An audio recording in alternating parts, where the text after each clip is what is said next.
The Russian military forces in Syria are nominally protected by an S-400 air defence system as well as S-300 based on Russian naval vessels in the Eastern Mediterranean and a variety of lower level point defence and medium range systems. So what that essentially means is that the Russians have the capacity to shoot down at least some of the missiles launched in any US cruise missile attack. It's notable that last year, when the US hit Syia Air Base with 59 Tomahawks, Russian defences did not fire.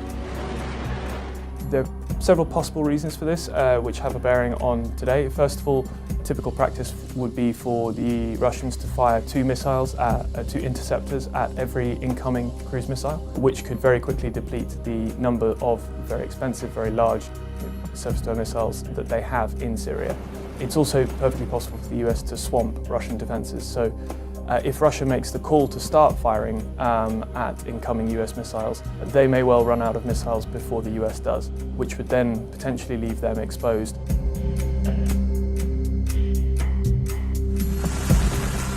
Russia is not capable of matching the US in conventional military terms on anything other than very localised sort of geographical and temporal areas where they choose to have a confrontation.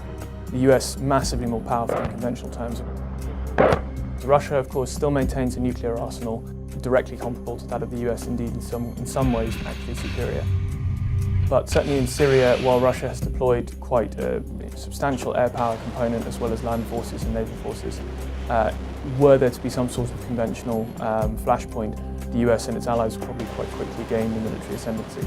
Of course, the worry is not whether Russian systems could be overcome or suppressed in Syria, but what the escalation would lead to elsewhere.